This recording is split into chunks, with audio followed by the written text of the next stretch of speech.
All right, friends, welcome to our conversation today. I've got a guest with me, Dr. Stephen Meyer, one of the leading Christian thinkers today, one of the founders of the intelligent design movement, author of multiple New York Times best-selling books, including his most recent, we're going to talk a little bit about today, called The Return of the God Hypothesis, in which he argues that there's three main areas of scientific discovery in the origin of the universe in cosmology, fine-tuning of the universe in physics, and also DNA and biology that point towards our world having a designer. We're going to take your questions live. But first, Dr. Meyer, really appreciate you coming on. I appreciate your partnership with us at Biola. We need to get you out here to teach another class on this book soon. Oh, that'd be fun, Sean. And it's great to be with you again. Thanks for giving me an opportunity to talk with some of the good folks in your audience. Yeah, well, some people have already been listing questions, and I see a bunch that are already here. If you have a question for Dr. Meyer, write in caps question. I've got two or three to start out with, and then we're going to use the bulk of the time to go to questions from the audience. But the first one that I have for you is that I noticed in the book on page 327, it relates to fine tuning. Here's the way you described fine tuning, and I thought this was fascinating. It says, we live in a kind of Goldilocks universe where both the laws and constants of physics and the initial arrangement of matter and energy at the beginning of the universe appear to be finely tuned for life. That word appear caught my attention. An example of gravity, the point that you make in another chapter is that there's these alternate universes where gravity could have a different variable, so to speak. So you discount the multiverse later in your book. How can we appeal to the multiverse at the beginning to establish fine tuning? Or am I missing something? Well, I just was being understated there. The universe has many, the universe is finely tuned to allow for the possibility of life. I think that's been well established by the physicists. It's a wonderful book by Luke Barnes, who was here with us just a week or so ago. Um, and his PhD supervisor, Gerard Lewis.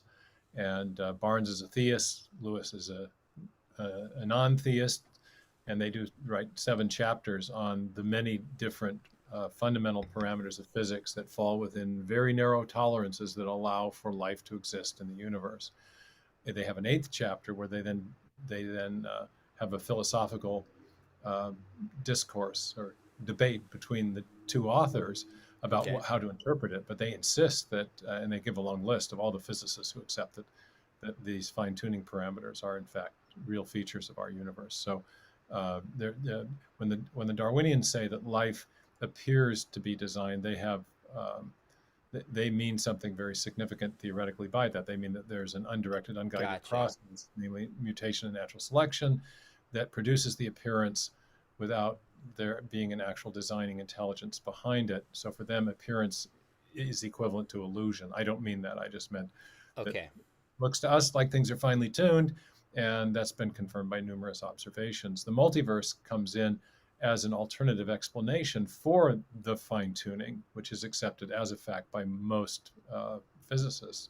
And what the multiverse attempts to do is say that there are these alternative universes, so many of them, in fact, that in some universe somewhere, a propitious combination of physical parameters with the right values and right strengths would have inevitably arisen. So, whereas the probability of getting a life conducive universe in any one universe is extremely small, the probability of getting one in some universe somewhere Hmm. approaches unity, approaches inevitability, and therefore there's nothing to explain. Except, as I pointed out in the book, You do. the universe generating mechanism or the multiverse hypothesis only makes sense as an explanation if there's some underlying universe generating mechanism. If all we have are a set of causally disconnected universes, then anything that happens in some alternative universe has no effect on events in our universe, including whatever events or processes were responsible for producing the fine tuning in the first place. So merely positing the existence of other universes Okay. doesn't solve the fine tuning problem. In virtue of that, proponents of the multiverse have proposed universe generating mechanisms that provide a common cause for all the universes that they postulate. And in that way, they can then propose that our universe is a kind of lucky winner of a giant cosmic lottery. Um, and that's where the problem comes in, because it turns out that these universe generating mechanisms, some based on something called inflationary cosmology, others based on string theory, some based on the combination of the two. But in all cases, these universe generating mechanisms turn out to need to be uh, exquisitely finely tuned in their own right. In other words, Mm, they invoke prior unexplained fine tuning. And so we're right back to where we started. mm. The fine tuning has not been explained, it's been relocated to the universe generating mechanisms themselves. So the multiverse is inadequate as an explanation for fine tuning. It leaves Mm. unexplained the most fundamental forms of fine tuning. To me, that's one of the most unique contributions of your book is that you argue, even in fine tuning the multiverse and the origin of matter itself, if some of these naturalistic hypotheses work, they still require information input that cannot be accounted for apart from a mind. And maybe we'll get to that. I have one more question for you, and then the questions are rolling in. Remember to just list question in caps and make them as succinct to the point as we can. I'd love to roll through some of these. But I was reading some reviews in preparation for this, and Daryl Falk, a biologist, I only mention him because he has training. He's a Christian who's been outspoken against intelligent design, critiques this book in particular in the chapter where you talk about the origin of life. And he says that you're not aware of certain RNA world hypothesis, let's say experiments that are advancing beyond what you cite in the book itself. Did you leave out and fail to respond to certain evidence for the RNA world hypothesis? Well, unfortunately, I have to say absolutely not. Okay. It's unclear to me that Falk read the chapter that I wrote about the origin of life, which summarized arguments I'd made in my earlier book, Signature in the Cell, and updated some of them as well. He specifically claimed that I was unaware of work by Gerald Joyce that allegedly establishes the ability of RNA molecules to self replicate. But in fact, I critiqued the work of Joyce in the chapter on the origin of life, and I first cited the very work that he said I didn't cite, and I critiqued it. And so Falk is free to disagree with my critique, but he has to first at least acknowledge it and then provide some refutation of it. And he did neither. Okay. We've posted a very lengthy response to that and asked actually for a retraction from Falk and Biologos Oh, because they misrepresented the book egregiously. It was a very egregious lapse of scholarship on his part. But here's the story. What Joyce actually did in these experiments was not create a self-replicating RNA molecule or a self-replicating system of RNA molecules. Emphasis on self. Okay, the idea is that, and for maybe a little background, the RNA world hypothesis was formulated to address a chicken or egg problem in origin of life research. mm-hmm. Turns out that if you want to build a cell, you got to have an information processing system. You got to have a storage, transmission, and processing system because that's what's in modern cells. So at some point, you've got to explain where that came from. But there's a problem, and that is that DNA contains information for producing proteins. But the information on the DNA strand can only be expressed with the help of specific proteins. For example, polymerases, which Okay. are massive proteins, are essentially copy machines. And so you need DNA to build the proteins, but you need the proteins to process and express the information on the DNA. And so that's a pretty significant Yeah. problem of causal circularity or chicken or egg sort of issue. And so one way of addressing that was something called the RNA world, which was the idea that which was proposed because it was discovered that RNA stores information as DNA does, but it also can catalyze certain chemical reactions as proteins do. Now, a whole bunch of problems with the RNA world hypothesis. One is that RNA does not function as a true enzyme. It doesn't couple energetically favorable and unfavorable reactions together in the way that true protein enzymes do. Okay. Catalysis, simple catalysis, is analogous to enzymatic action, but it's not really the same thing. But beyond that, the, the most fundamental problem in origin of life research is explaining where the information came from to get a self-replicating system going. And even to get, and to date, we've been able to produce RNA molecules in the lab that can copy about 10% of themselves, but they can't copy the whole. And even that limited capacity for self-replication depends upon precisely sequencing the nucleotide bases on the RNA strand so that it has this limited self-replicating capability, which is to say, even in our experimental situations that are giving us hope that RNA World may show some prospect, some promise, the information has to be provided first before you get replication, and the information Okay. is always provided in the experiment by the intelligent agent. Okay, now all that gets me to where Gerald Joyce Okay. comes in. Okay, Okay. what Joyce did was he took two pre-made RNA single strands, two pre-made halves, and linked them together. So he sequenced two big chunks of RNA Okay. and then set up a set of conditions chemically where they would spontaneously link together at one linkage point. Be like adding one letter to a sonnet by John Donne or something. It's not providing all the information you need to get self-replication going. It's just one linkage. It's one letter. One missing letter is provided. But secondly, then to get those joined molecules to copy themselves, he has to use enzymes that he's extracted from living cells, from bacteria, where Hmm. all the information for building those enzymes is coming from some other source. So this is not self-replication. This is enzyme mediated replication where the enzymes are naturally occurring. They're not produced by chemical evolutionary processes. So this is a far cry from what the RNA World scenario requires. And I critiqued this scenario in the very chapter that Falk cites, in which where he claims that I was unaware of this work. So that's why we've called for a retraction, and it's not a fair Okay. criticism. And in any case, the more importantly, the Joyce experiment is nothing like. It comes nowhere near to justifying the RNA World hypothesis or solving the Hmm. origin of life problem. Okay. Fair. Fair enough. Well, let's go to some questions. There's a bunch that are here. Maybe I could talk you into, without accidentally clicking out of this link, closing down some of the other browsers that are open could possibly block some of the messages that come through. But here's an interesting one for you, Steve. More of a theological, philosophical question.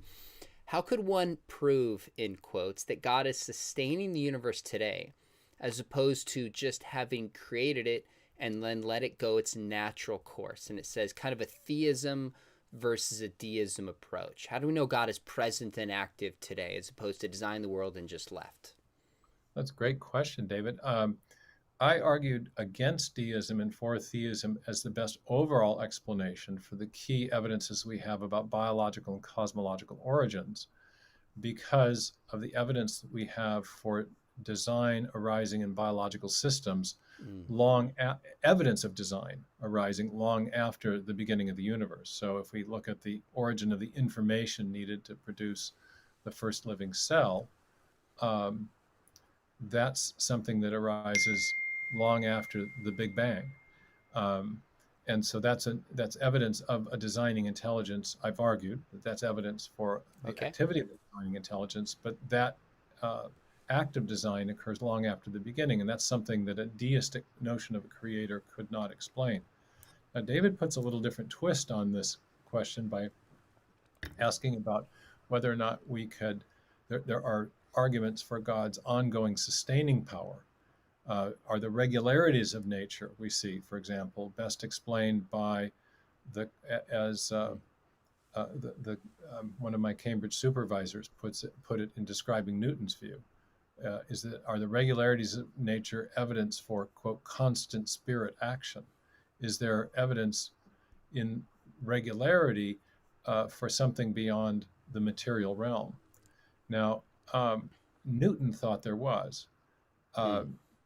Uh, he was not very public or explicit about this, but in private correspondence to a man named a bishop named Bentley, he shared that there was a great mystery about gravity, one that he had been unwilling in public to resolve, but that he thought that privately that the ultimate mystery was resolved by a theological explanation. The mystery had to do with what was called action at a distance, that gravitational force was universal. It acted everywhere and always and instantaneously, but it acted between bodies that weren't touching each other. The moon and the Earth, and the sun and the Earth exert forces on each other, but there's no physical mechanical action. There's no pushing and pulling.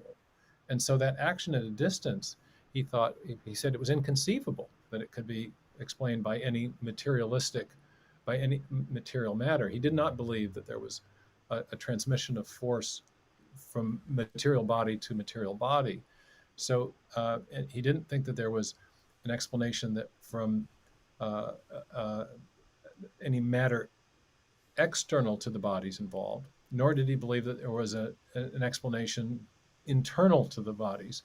And so he effectively ruled out a materialistic explanation for this fundamental law of physics, for action at a distance. And when Bentley asked him if he thought that this was the only way to explain it was to appeal to it, the power of a transcendent God effectively holding the universe together, Newton said, yeah, I like that view very much, in a private letter. He also hints at it in the General Scholium to the Principia, which is a theological epilogue to arguably one of the greatest works of physics ever written. And there he writes that in him, referring to God, all things are held together. He indicates that what we call the laws of nature are a mode of divine action. Now, that's a viewpoint that Newton held. I think a lot of religious scientists, Christians and Jews, have held that view, that what we call the regularities of nature are a mode of divine action.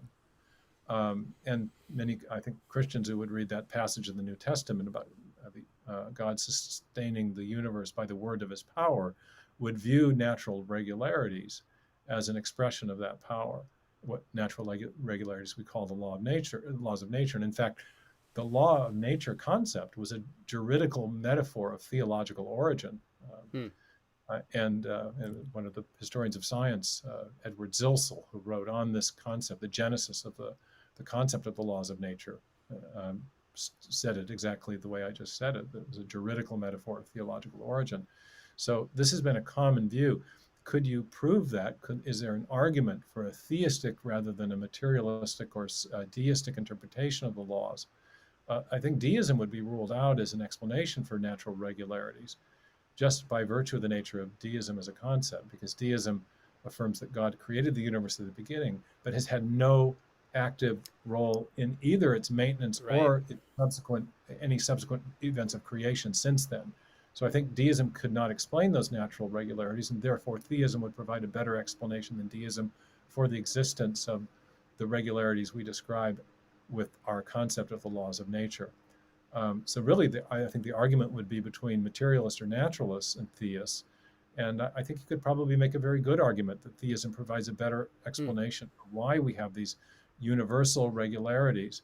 All the fundamental laws of physics have this odd character wherein they describe what always happens without telling us why. If you talk about electromagnetic attraction or the strong and weak nuclear forces, you have action at a distance in these other fundamental forces. Einstein's concept of gravity, general relativity, replaced Newton's, but it's still occult in the 17th century sense of not having any physical pushing and pulling. What causes massive bodies to move? Well, it's the curvature of empty space. So again, you have no material explanation for the most fundamental motions described by physics. So, I mean, there's something very deeply mysterious about physics, because when you get to the bottom, you have these descriptions that don't provide materialistic or mechanistic explanations. So I think the theist concept that perhaps the Spirit of God is holding the universe together by the word of his power is not, it's not implausible at all. Certainly Newton didn't think so, and I don't think Maxwell and other great physicists who are theists, I think, had that same view. Now, one thing that's interesting about your recent book, for those of you just joining us, we're talking with Dr. Stephen Meyer about his book, Return of the God Hypothesis. is that you get a little bit more specific about the nature of this designer. You've never shied away from saying you're a Christian, but you show how that certain characteristics of this designer are more consistent with the Christian God than maybe had been developed in the past. So here's a question that I don't know how this person comes up with their name for this question, but it says, how can you prove God exists and that it is the Christian God and not one of the many other gods? So rather than how do you prove God exists, let's talk about how do we move from the idea of there being a theistic God. If you're right in this book about intelligent design, how do you then move to the Christian God as opposed to some other God or gods? Well, the first thing I'd like to comment on is the word proof, because I don't offer that in the book. That's right.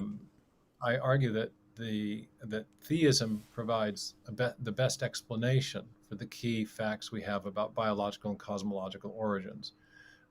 There's a kind of dichotomy in the discussion of science and religious belief. For a long time, there were attempts to prove God with deductively certain proofs that would render conclusions with certitude. And these deductive proofs, I think, failed and were exposed, were shown not to provide the certainty they claimed. Then, as a result of that, there was kind of a shift towards a fideistic understanding of the relationship between science and religion. That is to say, we just have faith and faith alone. We don't provide any evidence. And that was sort of the Kierkegaardian move of, you sort of, we take leaps of faith, but we don't have any reasons for faith.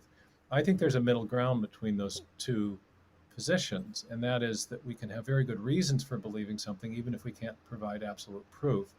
And the reason that's, I think, well, there's a lot of reasons why I think that's a good approach, but one is that scientists themselves don't provide proofs of their theories.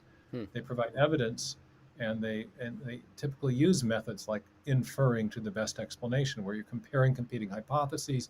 You want to know which one provides the best overall explanation, and we tend to affirm as our best explanation, or as our best theory, that concept or theory which, if true, would best explain the evidence. So that's the sort of case I make for God. I don't merely offer God as a hypothesis. It is a hypothesis, but I argue that the hypothesis provides the best overall explanation when we compare it to other competing worldviews. So we've got good reason to believe it, but we don't have absolute certainty because scientific evidence doesn't provide that in any domain.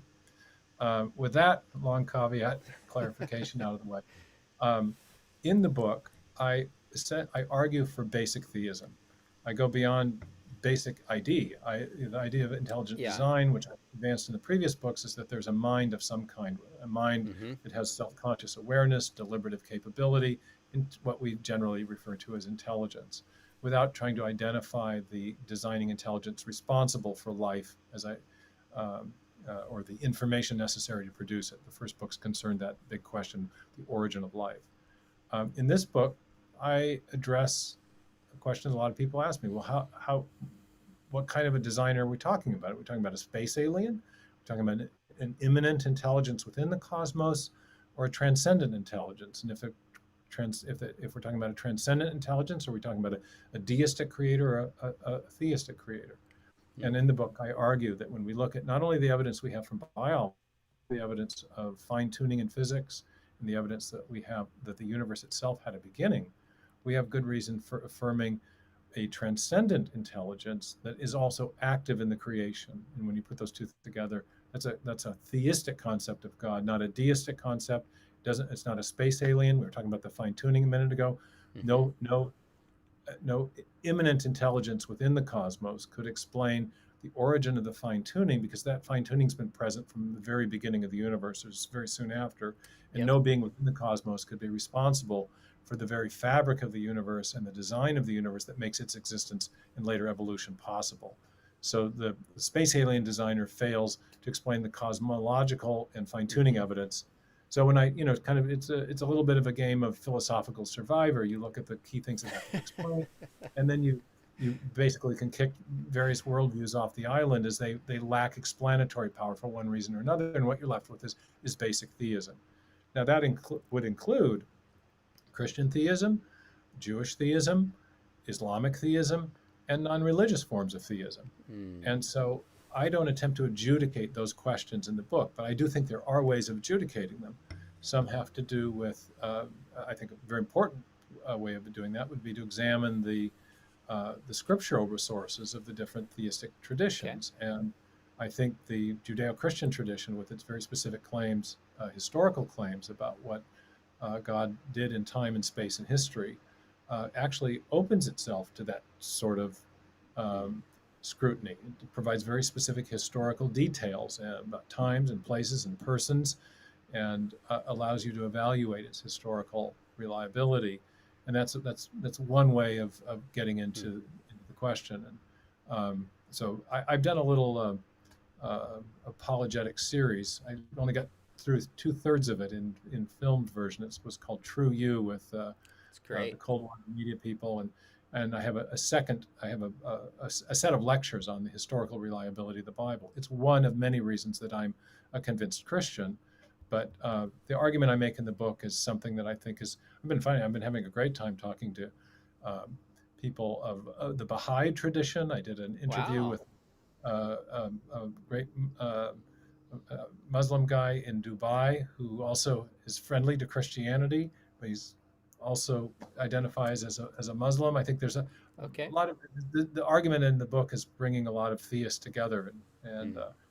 and realizing that the materialism, which has been the default worldview of at least Western science in the 20th century, I think is losing its hold, and a lot of theists are coming out of the Mm. woodwork and saying, "Hey, there's a strong case for God." Now, maybe this time around, as theism is becoming more relevant scientifically and culturally, we can have uh, really civilized conversations about, well, what else can we know about God, and maybe not get into religious conflict. So, That would be awesome. Well, that's a great answer. I've always appreciated about intelligent design that you, I think, have some integrity about what the science could potentially show.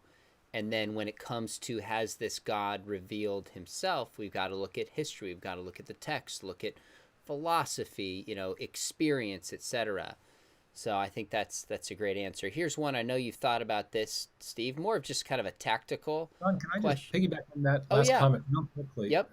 From a biblical point of view, you have in the Hebrew Bible in Psalm 19, it says that heavens declare the glory of God. Mm. There's something about nature that reveals uh, the, the, the reality and the glory of God. In the New Testament, in St. Paul's letter to the Romans, he says that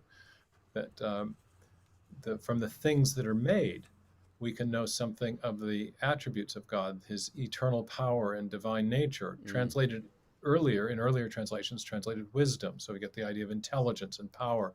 So Yep. I think there are, from the standpoint of the biblical texts themselves, there's an affirmation of the idea that we can know something about the reality and the attributes of God from nature itself. But there's also a limit placed on that. There's no sense in, for example, the Christian tradition that you could discern the outline of God's plan of salvation or the gospel message from nature alone. There's in both the Jewish and the Christian tradition, there's a distinction between special and general revelation. We can learn some things about God from nature. In that passage in the Psalms, there's also goes on to talk about the law of the Lord is perfect, but the law doesn't come from nature; it comes from revelation. So I think there's both an affirmation of what's called natural theology in Scripture, but Mm-hmm. also limits placed on what it can teach us.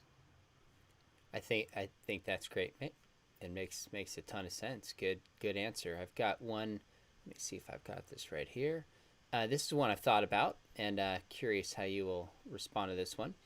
Will Leberton says, does using current scientific understanding to support your argument for design and intelligence possibly set you up to be defeated in the future with new discoveries? And Augustine seemed to or warn against doing this too much a long time ago. So, your thoughts?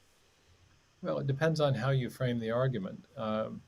If the claim is that based on what we know, the best explanation is an intelligent designer who has the attributes of a theistic creator, then the argument is predicated with based on the proviso that the argument is formulated with the proviso that it's based on what we know at this time.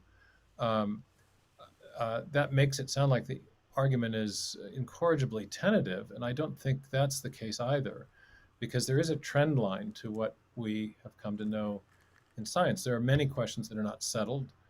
Sometimes we refer to consensus in science prematurely, but we're now unlikely, I think, to have the idea that the universe had a beginning overturned. We've had over 100 years of confirmatory evidences of various kinds that are pointing to the same conclusion. We're unlikely to learn that DNA um, we're unlikely to unlearn the idea that DNA contains information and unlearn what we learned about the way the cell is operating. We typically, the more we're learning about the biology, the more appreciation we're gaining of the complexity of the cell and of its information bearing properties and the informational character of the processing system of information inside the cell. So um, I'm making the argument predicated on what we currently know. All knowledge um, is subject to revision, but there's a kind of myth about the history of science that when we have scientific revolutions, they always completely overturn things. Einstein Sure. overturned Newton. He subsumed Newton into a larger framework of understanding about gravitation.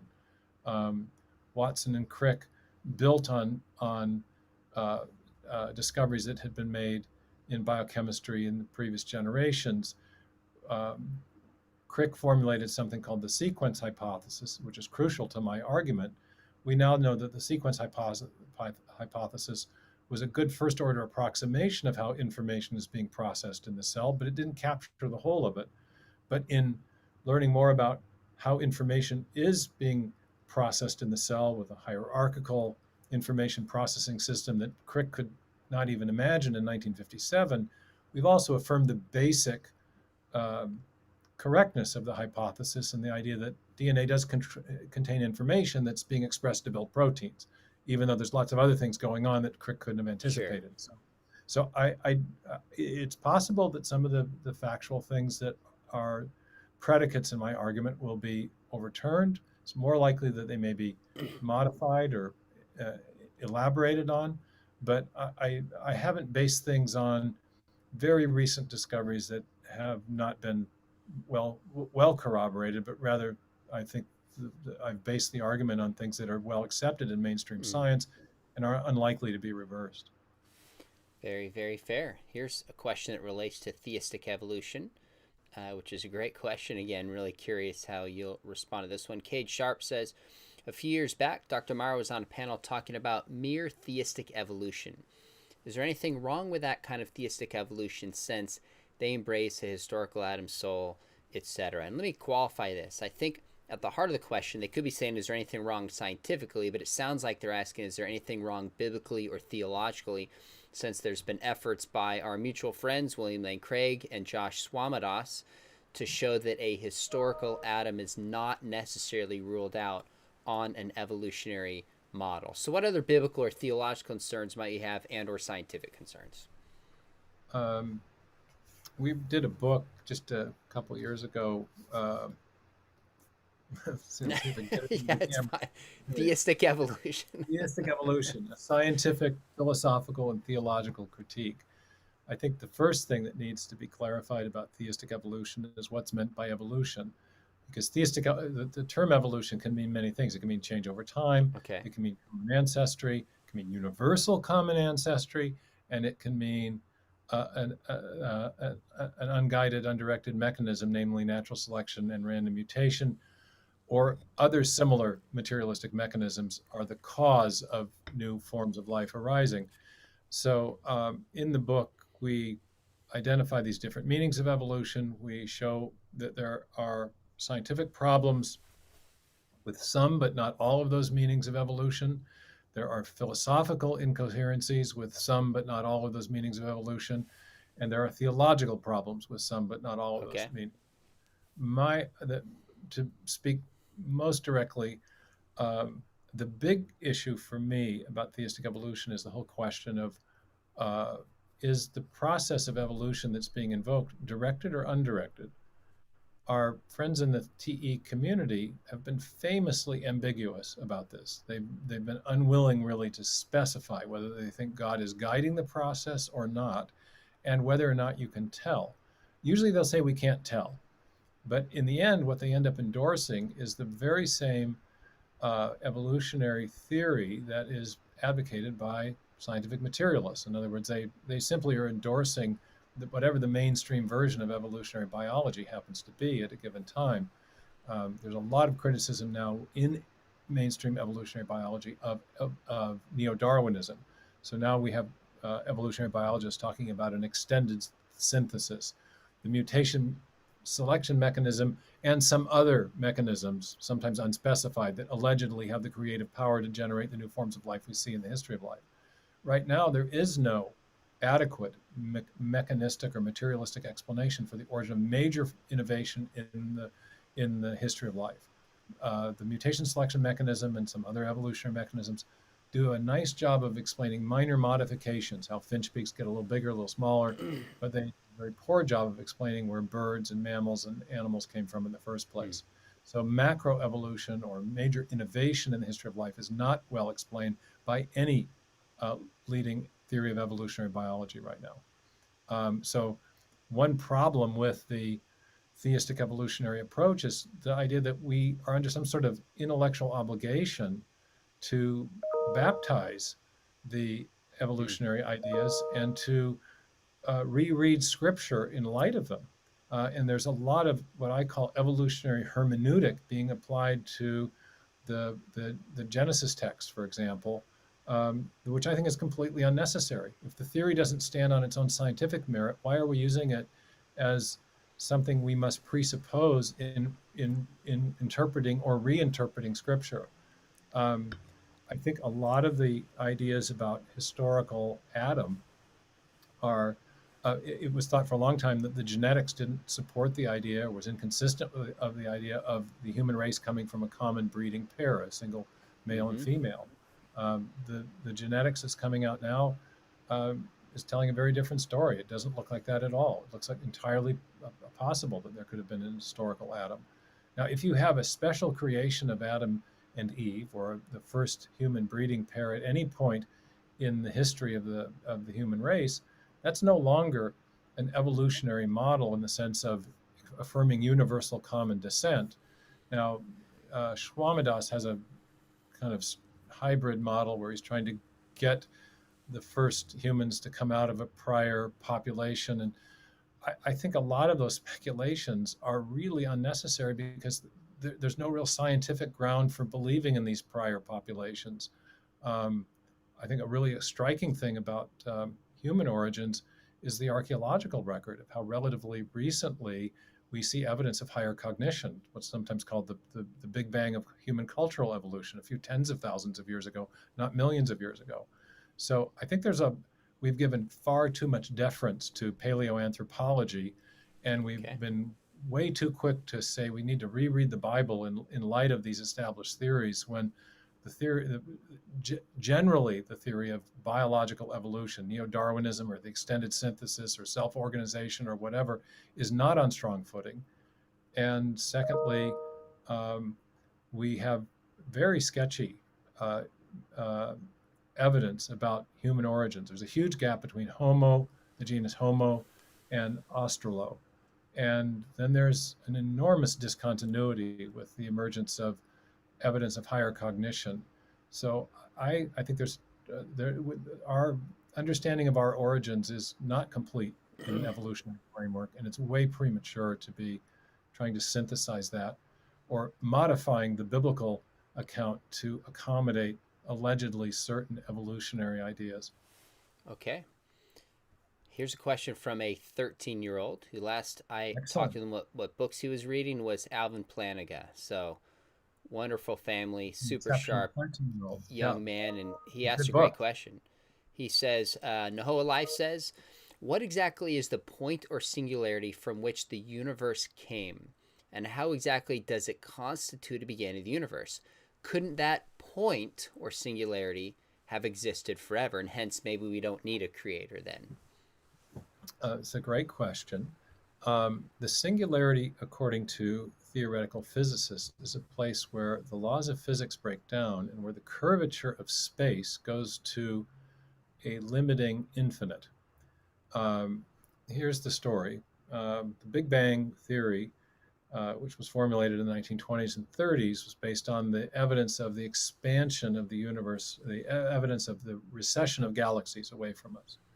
When it was coupled with Einstein's theory of general relativity, that observation implied not only that galaxies were receding, but that space was being created as the Mm-hmm. universe was, as those galaxies were receding. That the correct concept is not that the galaxies were receding into pre-existing space, but that space was actually being created as time moved in the forward direction. Einstein's idea of gravity was that massive bodies cause a curvature to space or space-time. And Einstein realized that if that were true, and he believed it was, he had some very good reasons for thinking so, then if there were that if the only force, if that was the only force in the universe, that the universe should have collapsed back onto itself into a kind of a giant black hole. But we don't live in that kind of a universe. We live in a universe where there's empty space around us. There must be some counteracting force uh, pushing against gravity, an anti-gravity force, which he called the cosmological constant, which is responsible for the outward expansion that creates the empty space between massive bodies. And that's accepted physics now, the cosmological constant. And it has a value now that's slightly in excess of the inward pull of gravity. So we do, in fact, have an expanding universe. In the 1960s, Stephen Hawking began to think about that more. He was studying black hole physics during his PhD studies at Cambridge University. And he realized that if you back extrapolated, that if the universe is getting bigger and bigger in the forward direction of time, then the curvature of space is getting more and more gradual because matter is getting more and more diffuse. But if matter is getting more and more dense, but if you wind the clock backwards in your mind's eye, at any point in the past, as you go back, the universe would have been, the matter of the universe would have been more densely compacted. Mm-hmm. And that meant the space of the universe would have been more tightly curved. And you could only back extrapolate so far until you got to a limiting case where the curvature of space or space time went to an infinite. And when it got to that point, then at that point, there's no longer any space to put anything because an infinitely tight universe corresponds to zero spatial volume. So that's the singularity. The singularity is Okay. a point of literally nothing physical, out Mm. of which comes everything physical. Okay, so you get this picture from general relativity and the singularity theorems as they were proven and developed by Hawking and Penrose and George Ellis, of a universe that is coming into existence from nothing and into everything. It's a picture similar to the theological concept of creatio ex nihilo. Now, obviously, no one was ever there to see that, and all Sure. kinds of other speculations are possible. But it is striking that our best theory of physics, of gravity, Mm. points to this type of singularity. And there is a way of circumventing that by pointing out that in the very smallest smidgens of space, in the very tiniest little fractions of time, the universe would have been small enough that it would have been describable by quantum mechanics. And there is speculation that there might be a quantum mechanical based theory of gravity that would be different than Einstein's theory. Okay.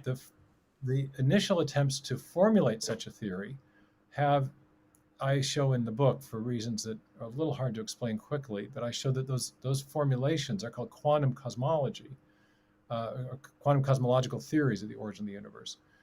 All have a number of implications that reinforce the case for God, if you will, of the theological argument. First, they don't get rid of the singularity. Even these quantum cosmological ideas don't get rid of the singularity, they presuppose it. Secondly, they portray the universe coming out of a pre-existing mathematical realm or domain. And yet math is an abstract, math is abstract. Mathematics are a particular kind of ideas. They are concepts, and concepts only exist in minds.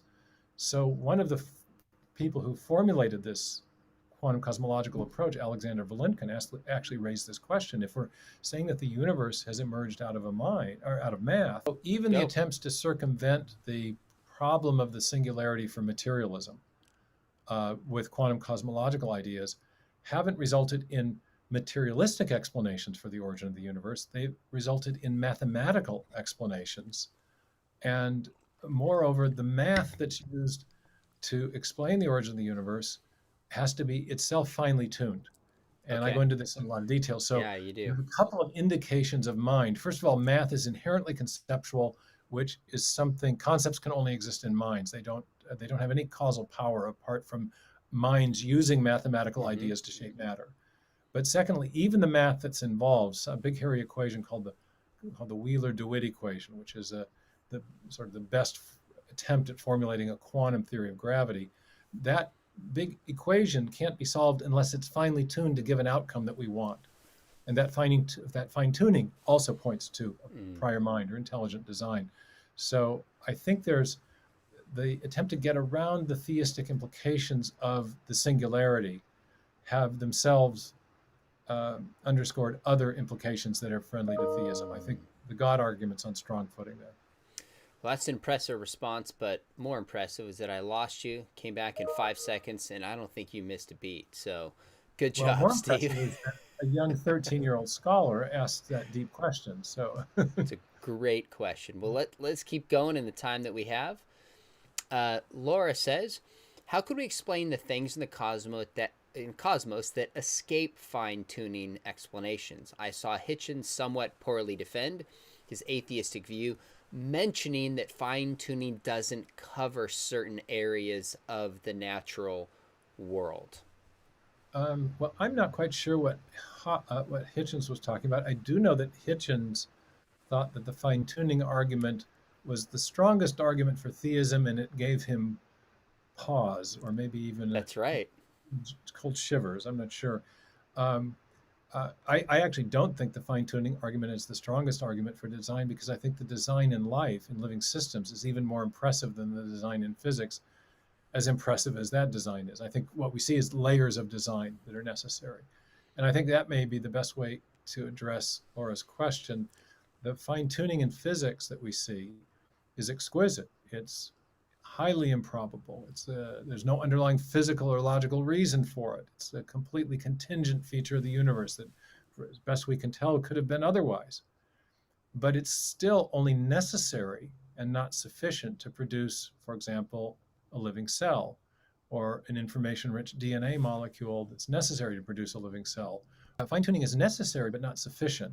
So there are many features of the life and universe that are not explained by the original fine-tuning of the universe, but are the result of either ongoing regularities in nature, what we call the laws of nature, or maybe the product of other acts of design. The fine-tuning of the universe doesn't explain the technology that we're using today.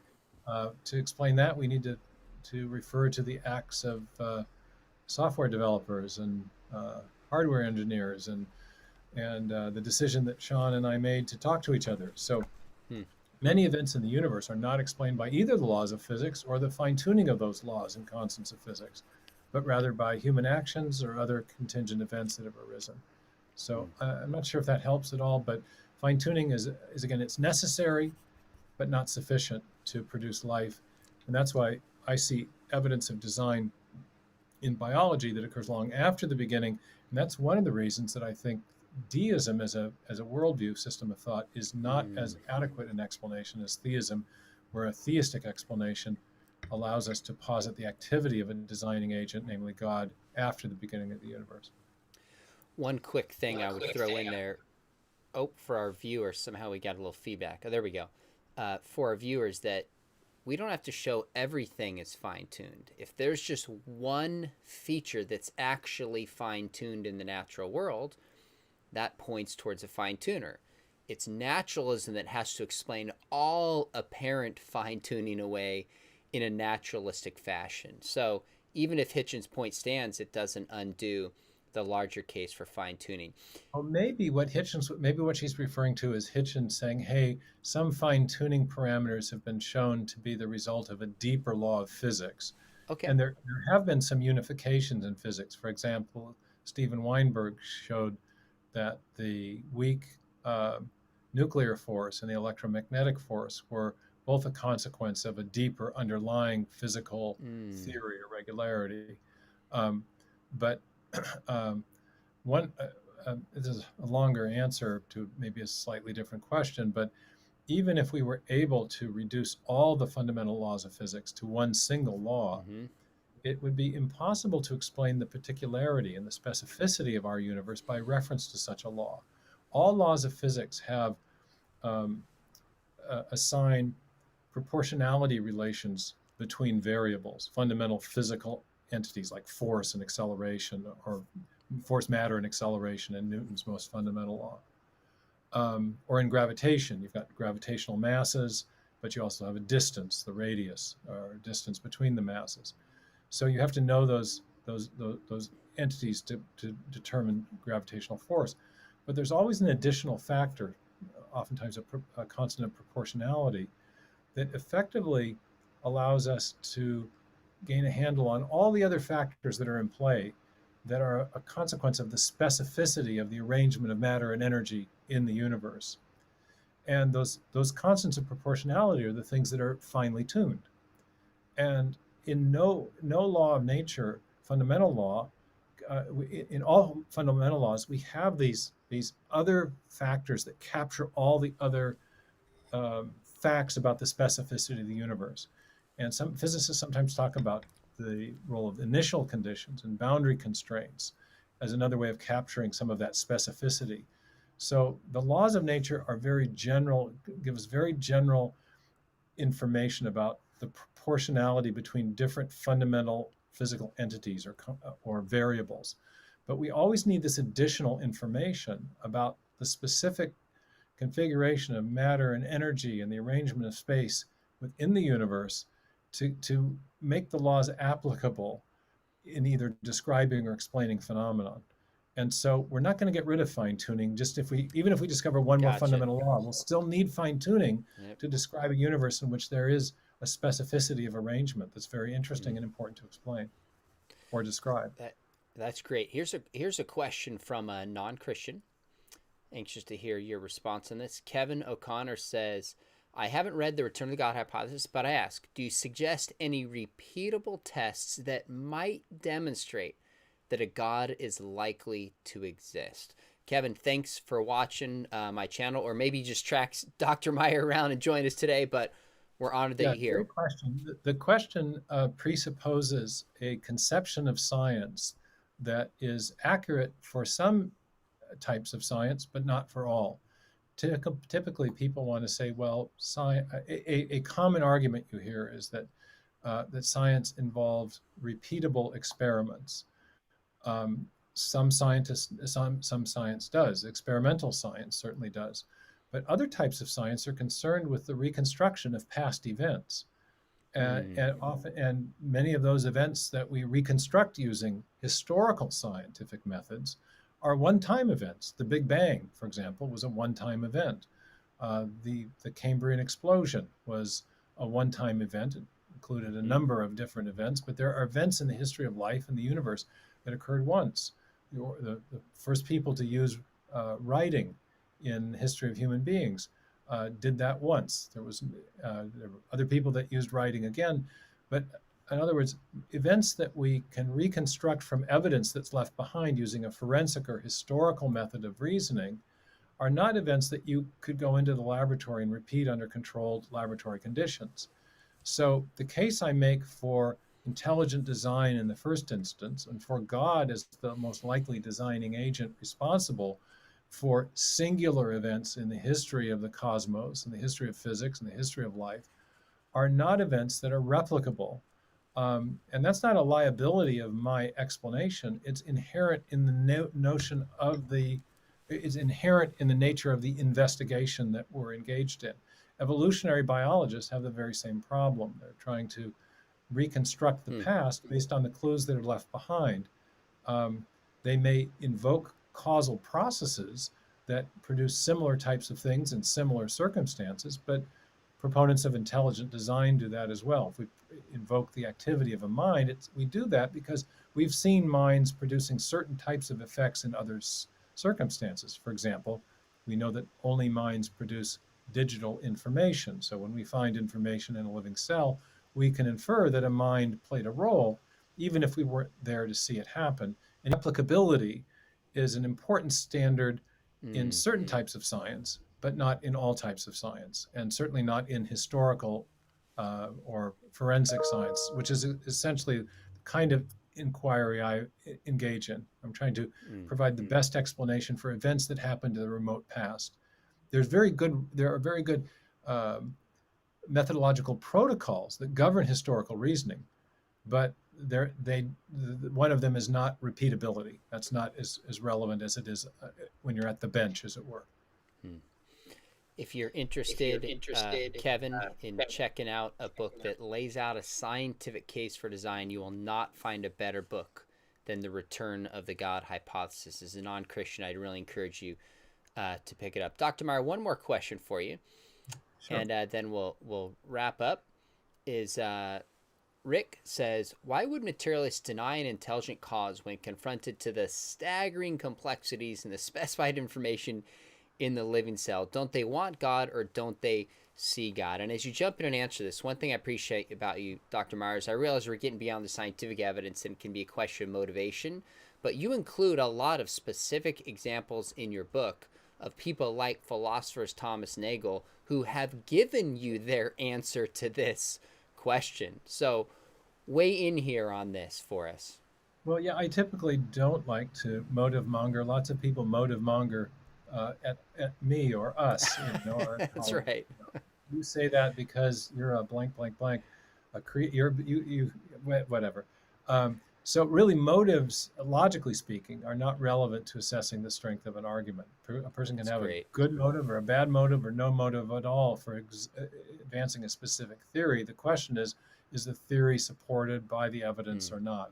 Is the worldview or the metaphysical explanation supported by the evidence or not? And so I can't say for everyone, but I know that, I have a couple of friendly debating partners or colleagues that are on the opposite side of the metaphysical divide who weighed in on this. Michael Ruse has pointed out that Darwinism has functioned as a kind of secular religion for many scientists. And, um, and for that reason, I think uh, uh, he has noted that therefore sometimes when Darwinism gets challenged, people get emotional because it's functioning as a secular religion. There we go, we're back.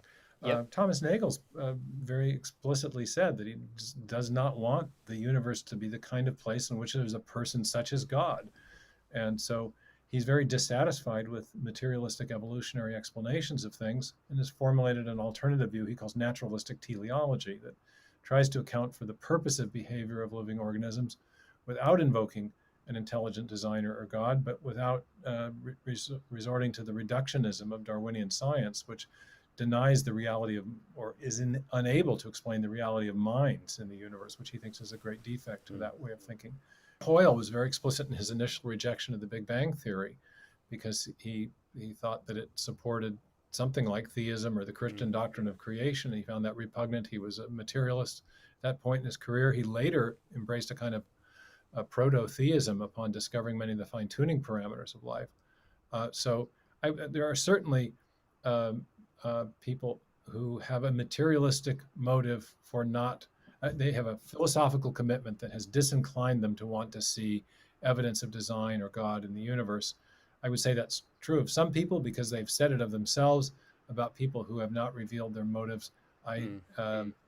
would decline to speculate because I don't like it when Sure. people speculate about mine. I think that's ultimately irrelevant to the standing and strength of the arguments that are presented. I think we need to do each other the dignity of addressing the arguments on their own terms without imputing good or bad motive to our intellectual interlocutors.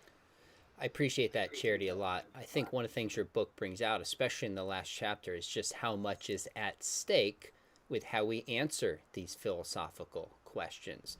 And you give examples of people like Thomas Nagel and Michael Ruse and Hawking who understood what was at stake and state it in their own words. And of course, it can be true for Christians and theists. We can want to believe in God because we want an afterlife. We want meaning. We want comfort. So psychological motivations can only take us so far. The motive, the motives cut both ways because That's right. all human beings have a motive to believe in God because, well, otherwise, if materialism is true, when we die, we rot, and that's the whole story. But we also have a motive not to believe in God. All of us would like not to be accountable to our Maker, if possible, do what we want. So there's a push-pull in every human being around these questions. What I tried to do in the book was assess the question of the reality of God based on the evidence and based on the best scientific and philosophical reasoning that I could bring to bear on this really important question. And with that, just doubling back to the last questioner who asked that very astute question about the methods of reasoning that are used in adjudicating the God hypothesis. There's a couple of good chapters where I really drill down on that and explain how the method of inference to the best explanation works, how we use it in science, in ordinary life, in detective reasoning, and even to address these big philosophical questions. And I also bring in something called Bayesian probability calculus, which is a very good tool that many philosophers and scientists have used to evaluate competing hypotheses.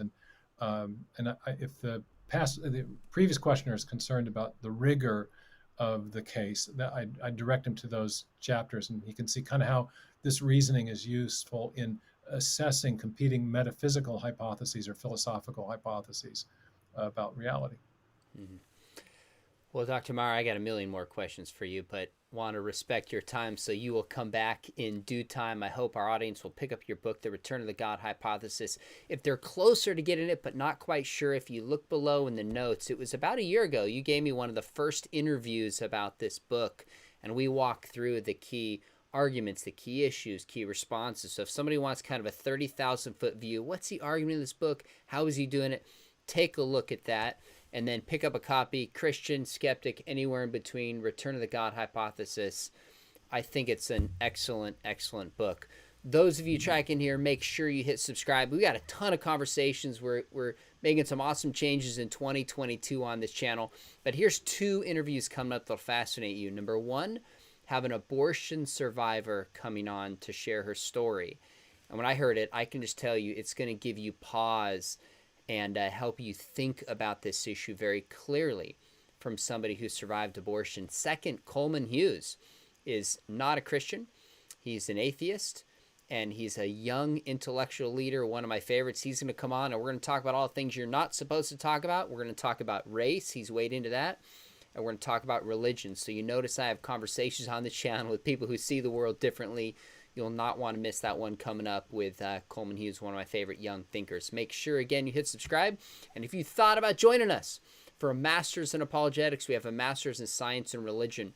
Dr. Meyer comes out and joins us and teaches classes for us regularly. Dr. Meyer, hang on afterwards so I can say goodbye, but we really appreciate your personal partnership, what you do at the Discovery Institute with us at Biola. Thank you very much, Sean. Thanks for having me on. It's a great deal of fun. Got Good it. questions from your group, too.